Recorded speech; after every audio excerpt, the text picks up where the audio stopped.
Hello, my beautiful diamonds and Teletubbies. I want to talk about the reality of struggling with these new rent prices and the importance of not comparing ourselves to other people on social media. Now, I want to share some videos with you. I got some great videos I'd like to share with you, and I'm looking forward to your reaction or your comments. So after you take a look at this, let's talk about it.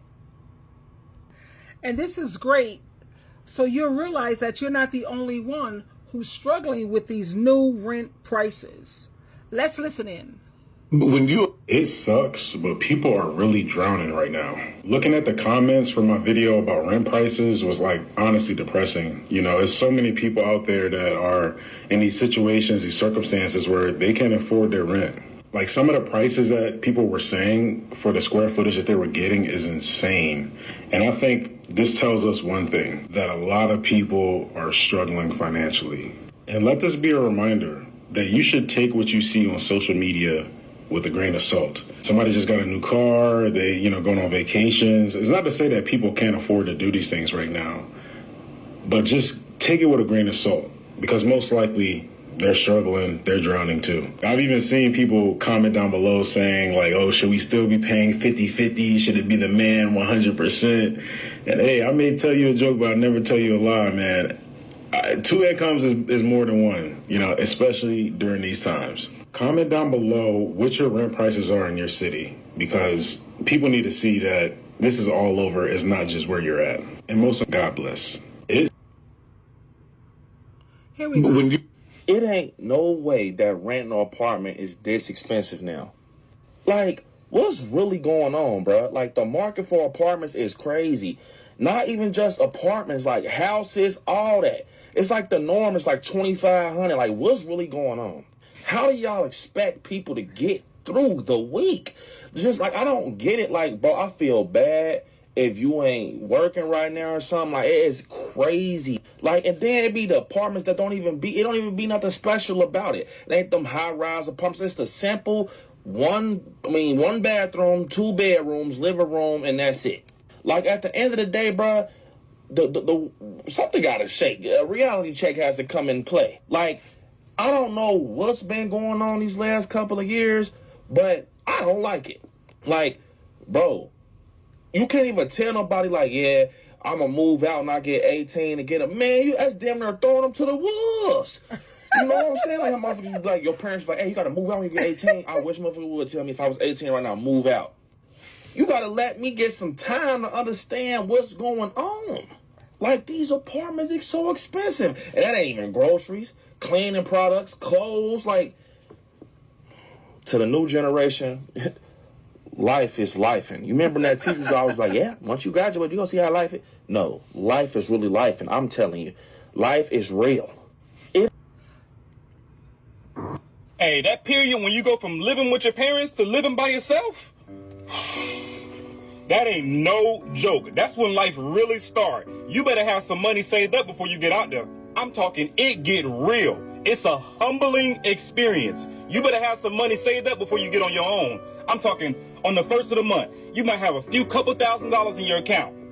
As soon as them bills hit, you got $56 left. Second guessing yourself like, damn, maybe I should have stayed home. My parents wasn't that bad, was they? Went from only having to worry about food, my car, my phone, and that was pretty much it. Now, once them bills hit, they hit. Them bills be billing. Hey, if you still live with your parents, no shame. Do what you gotta do. Stack your money. You see this economy? It's crazy out here.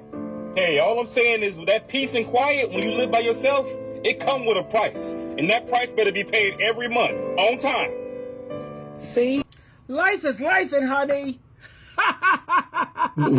Now, what I'm about to say may piss a lot of landlords off, but I don't really care at all. But I'm going to read to y'all the qualifications that this person wants for this house. And it ain't an amazing ass house. We're not talking about anything super expensive. The rent, like I said, is $16.95, $40 application fee per adult. They want you to make 3.5 times the rent. Standard, for whatever reason, is 3 times the rent. When majority of Americans don't even make 3 times a $1,600 a month rent. I don't know where people just get up and be like, oh yeah, we're just gonna make this a national standard that people have to make 3 times the rent amount. Majority of people can afford 2 times the rent on a specific basic home like this. But this person is going even further. They don't want you to have 3 times the rent. They want you to have 3.5 times the rent. They want the last 2 years of your W-2s, the last 3 months of your check stub, driver's license or ID, social security card. They want you to make 2 months worth of rent as your security deposit before you even move in, and you have to have a credit score of at least a 670. I'm trying to tell you off the bat, that disqualifies so many people from being able to be in a home that is decent. Let's add that up, why don't we? Off the rip, you have to pay first month's rent, $16.95. You have to pay $40 application fee per adult, and let's just say the standard adult is 2 adults, right? You have to pay, if you have a pet, which majority of people in Houston do have pets, dogs, it's a $250 non-refundable fee per pet. So let's just say you have a pet. We're going to add that up. And then you have to make 2 months of the rent to equal the amount of the security deposit. So that's $16.95 times 2. All right. And on top of that, we're not even talking about your utilities and all the things that you have set up. They want you to have rental insurance before you move in. Standard rental insurance is probably about $25 a month. Let's just say that. Before you can even move into this house, sitting in a savings account somewhere or just idle money, you already got to come off of this amount of money. I don't know at what point we stop being human, though. Even as an investor and a landlord, at what point did we stop being human and we say money trumps everything, including people? I don't get it. Now, what I'm about to say may piss a lot of landlords off. Now, I know we have all noticed how expensive rent and the cost of living has gotten lately. It's impossible to afford a decent. I'm talking about a decent. You don't want roaches. You don't want rats. You don't want mice. It's impossible to afford a decent life because the struggle is real. So if you're out there struggling, there are so many people struggling to make ends meet because of these crazy rent prices. Also, the mortgage, trying to buy a house. Good luck with that. You have people who are working multiple jobs, living with multiple roommates, and still barely scraping by. And that's not okay. And then you have the social media illusions. When we scroll through social media, it's easy to think that everyone else, they have their life so together. We see people posting pictures of their fancy apartment, their great house, their exotic vacations, and their perfect relationships. And we think, man, why can't that be me? But the truth behind these posts is that most people on social media are only showing us the highlight parts in the videos of the video. They're not posting about their struggles, their hardship, and their fears. They're only showing us the good stuff. So please don't compare yourself to other people on social media because it's not real. I would say 99.9% is not real. Instead of focusing on your own situation, your own struggles, and your own strengths, that's what you need to be focusing on. Let me reiterate that. Focus on your situation, your struggles, and your own strength. And remember that everyone is fighting their own battles. And it's okay not to have it all together. It's okay. I know you've all noticed how expensive everything is, just outrageous.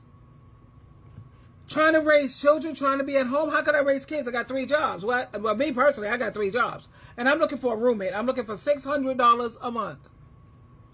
And it's just you and me. I live in an amazing area. No mountains, no nothing. The terrace, the laundry room, water carpeting, dishwasher. I got it all, child. I live in an area where it's so easy to get to the mall, the market. I got a Dollar General right across the street, and they have like the best of everything. Because I mean, where I live is really nice. It's like suburbia, but it's a part of Albany, New York. At the same time, and I want $600 a month's rent and a month's security. And there are no exceptions because I've already interviewed like 35 people. I live a Christian lifestyle. I don't live a Pharisee or like, like those fanatics, the crazy people that's like crazy, whatever, child. No, just a regular Christian. You like to go to church, or you could go to church on Zoom. But, it'd be nice if we could go to church together. I had a best roommate. Her name was Bridget. Love her. Miss her. She got married. We was together, I think, 3 years. And she was like the best. Paid her rent on time. Every time, sometimes early. And we just got along. We went out dancing, like, sometimes, because she was young. She was, like, in her 20s, so she wanted to go dancing and check out Albany. So I took her to where they call the hot spots, whatever. And we got to dinner. We did movies. She was always studying. She was always busy. She was African. Honey, I would room with an African any day. Hell yeah, they're hardworking people. She had 3 jobs. The way she took care of her mother and her father, I was like, what? Child, please, I wish that was my daughter, but she was awesome. Yeah, the cost of living is super high.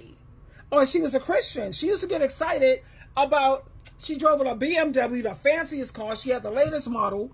Bought her parents' cars, and she bought them laptops, but the really expensive ones. That I have one of them too because she introduced me to it, so I went and got one too. But I got mine from a secondhand store. What's the name of it? It's a Mac or something like that. But anyway, and that was like the best roommate. We just got along. Why? I live a Christian lifestyle. She lives a Christian lifestyle. No drugs at all. No smoking weed and dope and cigarettes and cray-cray. And alcohol. Now, child, I was the one who needed help with that part. She was awesome. So you just have to make sure that when you do pick a roommate, that they're one on God and Jesus' team. They got to be like ambassadors for Christ. And I mean, seriously, no drug issues. I don't want nobody smoking weed, talking about, no, I don't cigarettes. No, can't do you. Burning up the house and drinking like a sailor. Like me, to be honest, normally I could think, let me see. Out of a year, I do my memorial the first Sunday of every month. I have 5 ounces of wine. But out of a year, I may drink maybe 4 or 5 times out of a year. And sometimes I overdo it. It depends on if I'm hurting. At the same time, I know people who drink every day, every other day, every week, every month. No, we can't. No, I can't live that bad now. And I don't want nobody who smokes. And I interviewed, and they were like, well, I don't smoke in the house. I would just be smoking. You bringing that scent in my house. You bringing the devil's spirit in my house. Don't want that. Then I had some people talk about they do Buddha. Other people talking about they into witchcraft. Why would I want to live with somebody like that? What? You practicing witchcraft? Burning all kind of cray-cray in my house? No, that's not going to work, babe. And I wish you luck and good fortune to you. Because they would ask me, well, do you mind if I do this? What? And no men are allowed in here. If it's not your son, no men. Now, if that's not going to work for you, then this is not the place for you. I have met women. They still sit up here like chickens pecking around with some man. Well, I got my man and I got my boyfriend. Okay, then this is not for you. I live a 4B movement. Yeah, women who are happily single and they want to stay that way. Because the moment you start bringing men into your life, you're bringing in problems and drama and chaos. I can't be so bothered. That's why it's hard for me to find a roommate. And I do a background check. I ask every question you can name and I go to God in prayer about it.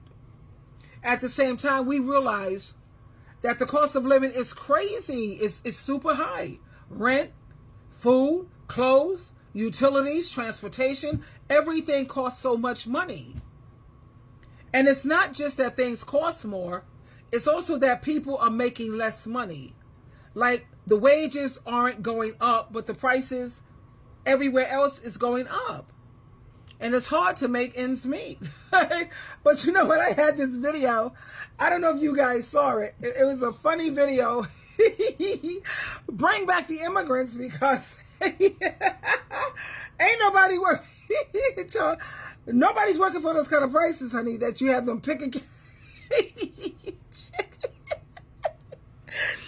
Anyway, imagine you're living on your own and you have to pay everything yourself. I do everything on my own. Actually, Jesus Christ is my husband. Isaiah chapter 54, verse 5. And as a husband provides, he protects, and he educates, and he teaches you things. And Jesus is the best husband you're ever going to get. I have never been without everything I need, and he even blessed me with a lot of my wants. So I'm cool.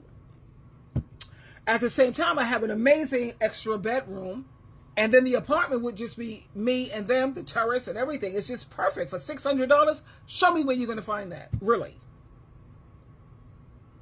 So imagine you're living on your own and you have to pay everything for yourself. You have to work multiple jobs just to make ends meet. I have 3 jobs, but I love my jobs because I'm a workaholic anyway. So that's my company. Company for me is staying busy. That's why I don't get lonely much, or I don't get bored a lot. How can you get bored or lonely when you're so busy all the time? And I love it, though. That's the thing. Some people don't like working or whatever the hell. But me, I'm a workaholic. Capricorn. Can't help it. Moon and Leo. Mercury, Capricorn, Venus, Pisces. And my Mars is in Cancer. And my rising, Libra. So you have to work these multiple jobs just to make ends meet. And even then, you don't have enough money to do the things that you want to do. Because you got to think about your mental health. You have to have money left to shop, vacation. I don't like traveling all that much. Once a year is cool, as long as it's SUV, or we do an Amtrak. Because the airplane thing, I'm done with it. All these layovers and hours of waiting. And then the constant traveling around. No, I want the 5-star hotel. Yeah, and let me tell you something about SheilaTruelove. If I can't do everything 5-star, I don't want to go. Because that, to me, it's not a vacation. That's still struggling. We're on a budget. We get to this place, and we have to do the things that we... That's so not vacation. I'm a homebody. But when I say homebody, that means I like to do things locally. I like to do things in my community. I like to do things in the 5 boroughs. I like to hang out in New York City because New York City is like the greatest place. It has everything anyway. That's me. And when I want to learn other cultures, I go on YouTube. Or you get those viral, those head things that you put, and it's like you're right there in person. And then I go on vacation. When my friends travel, they always FaceTime me and do me with the WhatsApp, and we do FaceTime. So every place that they're at, I'm right there anyway. But I don't have to do the spending the money, and I don't have to do all that walking. I hate heat. Everybody wants to travel to someplace hot. I don't like the different bugs and the insects.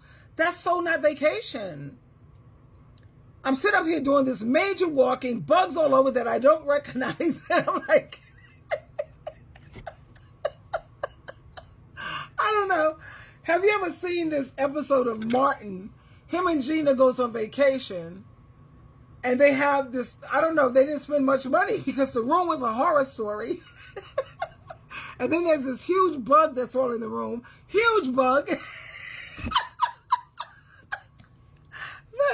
But the way I see it is, look, if we spent the money to be here, sweetheart, we're going to have the best time ever. I don't care about how crazy things can get. We're going to take crazy and turn it into fun because we spent this money, so we might as well. And no argument is allowed. Save the argument for when we get back home because we spent too much money. Anyway, you have to work these multiple jobs just to make ends meet. And even then, you don't have enough money to do the kind of things that you want. Not really. Yeah, I want the best, man. Come on now. If I want to travel, I want to go to Alaska, someplace where it's not hot. It's like you're just trying to survive, man. And it's so hard. And then think about the people who are struggling with student loans. That's a major burden. If you want to go to college, you have to take out loans. And those loans can be super expensive. My son and daughter took out loans. Oh my God. It took forever. My son just finished paying it off. Thank you, Jesus. And I do mean thank you, Jesus. You might end up, check this out, owing thousands of dollars, and it could take years to pay it off. It's like you're starting your adult life already in debt, with tons of debt. And then think about your mental health. That's a real concern too. All of this stress and pressure, it can take a toll on your mental health. It's hard to deal with the feeling of not being able to afford the things that you need, let alone the things that you want. People want to be happy. It can make you feel anxious, depressed, anxiety, overwhelmed. And it's not just individuals. It's a whole generation of people who are struggling. And you know what? We have to make some changes. What can we do? We need to make a change. We need to find ways to make more money the honest and legal way, of course. We need to provide support for people who are struggling, because that's the Christian thing to do. People are having a hard way to go. So if, like me, I tell you, I go to the supermarket once a month, I find an old person, and I pay for their groceries completely. Because if God has blessed me, then I should be a blessing to other people. I say, what's going on with you? I'll take your bills and I'll pay your cell phone bill, and I could take your utility bill. Or I could buy you food for 90 days. I could do it work 3 months. See, that's giving back, because when God bless you, you're supposed to bless. That's, providing support for people who are struggling. And I firmly believe that women, let me tell you what I believe. We should help our own gender. Let the men help each other. Look at the Delaney sisters, man. It's awesome. They live to be 104 and 109. Women already have a lot on their plate. We need to take care of each other and make sure that everyone is taken into consideration. This is a tough issue, but we can't just give up. We have to keep fighting, keep advocating, and keep supporting each other. We're in this together as far as I'm concerned. And I know that if we stick together as women, we could definitely make a difference. And we got to keep it real also. We're all struggling. Stop trying to put on the pretense. We got to keep it real. We're struggling. We're frustrated at times. And we're all trying to make it in this crazy world. So I think it's best if we check this out. It's just a suggestion. I'm going to throw it out there. I'm going to throw it on the floor and let's see how it lands or whatever. Let's be kind and understanding towards each other. And let's be real with each other. And let's support each other in whatever ways that's possible. And I'm talking about women looking out for women for real. Let these men form support fellowship groups and go to church and learn how to do what they're supposed to do, follow Jesus Christ's teachings, and let them take care of each other. They need to form some male fellowships. I don't care about the men right now. I don't mean to be rude or mean or hateful, no. But let the men take care of the men and the women take care of women, and start forming more sisterhoods. That's all I'm saying. Because these rents, this cost of living, and you're trying to raise children, these men are picked up and left, you struggling, okay, let some of the women form a sisterhood, and we become a godmother. We become an auntie. I'm looking at this woman, she's 26 or 25, and she got 7 kids. You don't think she needs a break? Of course. So, okay, Mom, as long as we got FaceTime and I could call you when they're not listening to me, I'll step in for I'm coming over after work. I'm dog tired. The children have to be disciplined, and I know how to discipline children, trust and believe. As long as I have the mother support that if they don't act right, I'm going to go on FaceTime, talk to Mom, and this is what's happening here. Now, you got Mom, you got Friday, Saturday, Sunday. The kids are going to be fed when you get back or wherever the hell is going on. But you know what I'm trying to say. The women are sitting up here having these babies with these different men because they're looking for love. And they're making not good choices. Oh, child. But it is what it is, honey. Life is lifing, as they say. And don't you ever lose your sense of humor, baby. Because when you lose your sense of humor, that's when it's over. I love you so much, and so does Jehovah God and Jesus Christ. Twinkle, twinkle, twinkle.